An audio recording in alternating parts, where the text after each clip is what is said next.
काली नजर। माँ, माँ।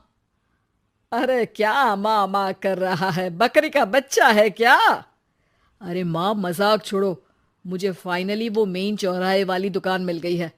अब देखना, आपका बेटा दुगनी स्पीड से पैसा कमाएगा। उफ़, ये क्या? मेरी ऑनलाइन मेकअप क्लास चल रही है। इतनी जोर से क्यों बोल रहे हो आप दोनों? अरे मेरी धर्म पत्नी जी, मेकअप क्लास बाद में करना।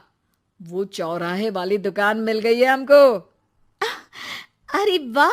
रुको, मैं अपनी माँ को फोन लगाकर बता देती हूँ। अरे मैं भी अपने रिश्तेदारों को बता देती हूँ। कितनी खुशी की बात है। हाँ हाँ, मैं भी अपने दोस्तों को बता देता हूँ। 1 हफ्ते बाद रजिस्ट्री है।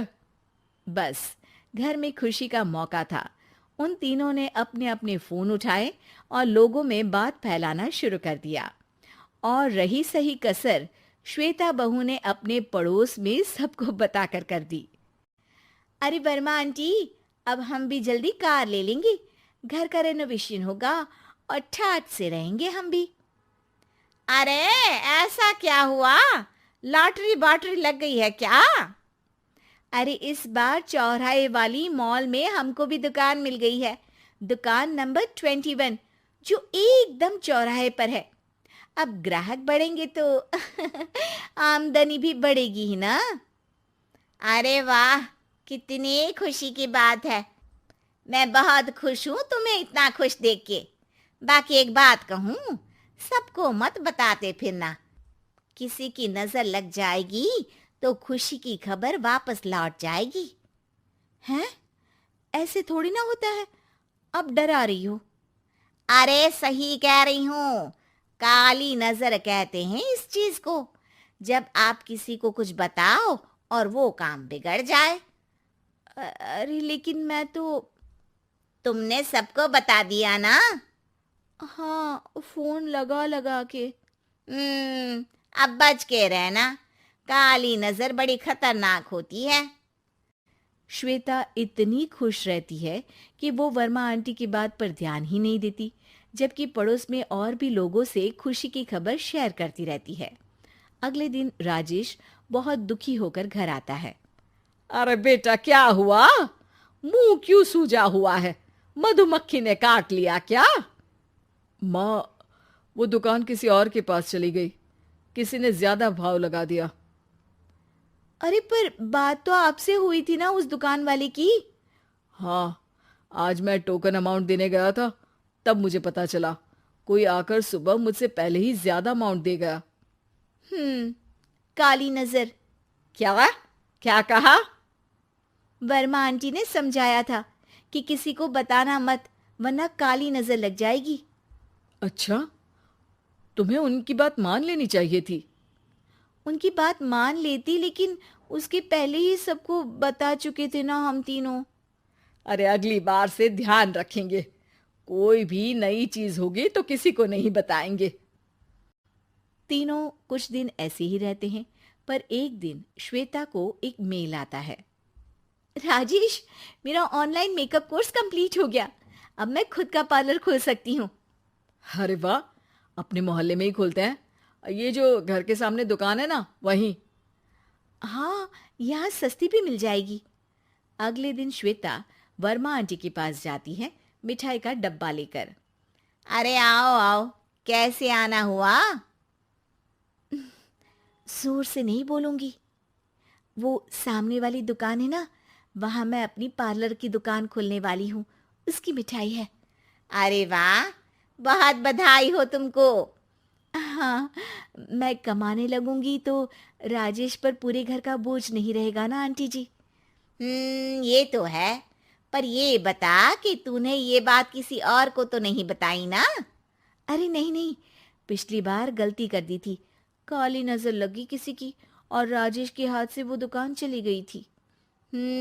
सबको मत बताना। चलो मैं चलती हूँ, कल दुकान की बात करने भी तो जाना है। अगले दिन श्वेता दुकान के लिए मालिक से बात करने जाती है। अरे लेकिन दुकान तो हम कल रात को ही किसी को दे चुके हैं। कल ही? हाँ, कल ही। 2 दिन बाद कोई यहाँ पार्लर भी खोल लेगा। अब कहीं और दुकान देख लीजिए। अरे पर हमको भी तो पार्लर ही खोलना था। हाँ भाई, ये एक ही दुकान है, आधी आधी तो नहीं दे सकता ना मैं। राजेश और श्वेता घर पर हताश होकर आ जाते हैं। इस बार तो किसी को बताया भी नहीं था, अब किसकी काली नजर लग सकती है। सुनो, तुमने माँ को बताया था क्या? अरे कैसी बात कर रही हो, माँ की नजर थोड़ी ना लगेगी। पक्का तुमने किसी को नहीं बताया था ना? सिर्फ वर्मा आंटी को बताया था, उन्होंने ही मुझे किसी को नहीं बताने को कहा। अरे यार, तुम भी सही हो, मेरी माँ को नहीं बताने को कह रही हो, पर वर्मा आंटी को बताना तुम्हें जरूरी लगा। अरे वर्मा आंटी ने ही तो काली नजर के बारे में बताया था ना, वो हमेशा हमारा भला ही तो चाहती है। मेरी माँ भी हमारा भला ही चाहती है। अरे पर चिल्ला क्यों रहे हो? बात नहीं कर सकते क्या आराम से? नहीं आता हो आराम से बात करना, और करना भी नहीं चाहता हूं मैं। दुकान जाने का दुख गुस्से में बदल गया था और राजेश और श्वेता में बात बंद हो गई थी। 2 दिन बाद मोहल्ले में पार्लर का इनॉग्रेशन हुआ, जिसमें मोहल्ले के सभी लोगों को बुलाया गया, पर श्वेता, राजेश और माँ नहीं जाते। माँ, अंदर आ जाओ, क्या देख रही हो? अरे नया पार्लर देख रही हूं अपने आंगन से। देखो, माँ को दूसरे का सुख देखने में कितना मजा आ रहा है, मेरा दुख नहीं दिख रहा इन्हें। यह मेरा पार्लर भी तो हो सकता था। अरे चुप रहो यार, हर बात में लड़ाई क्यों ढूंढ रही हो? राजेश और श्वेता फिर बहस करने लगते थे। तभी माँ ने दोनों को बाहर बुलाया। अरे जरा देखो तो, दुकान चलाने वाले का बोर्ड पर नाम क्या लिखा है? श्रुति वर्मा। गाड़ी निकाले बेटा, हमें कहीं जाना है। काली नजर का इलाज कराने? राजेश अपनी बाइक निकालता है।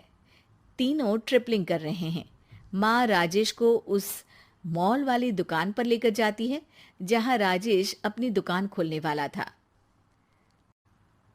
यही दुकान लेना चाहता था ना तू? हाँ, पर इनको भी दुखी करने लेकर आई हो क्या यहाँ पर दुकान दिखाकर? वहां काफी नहीं था?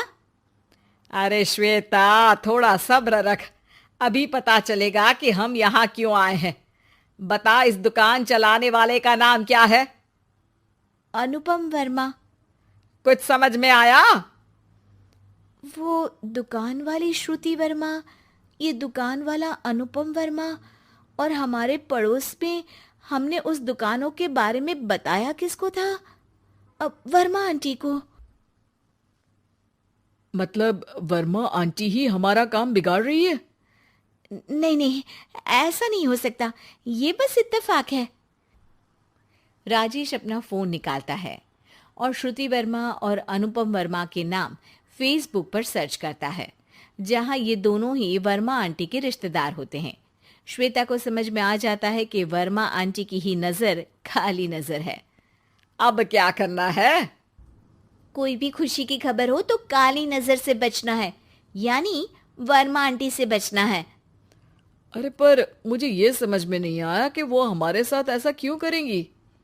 अरे बेटा, एक सीख है, दूर के आदमी को आपकी तरक्की से कम परेशानी होगी, पड़ोसी को ज्यादा।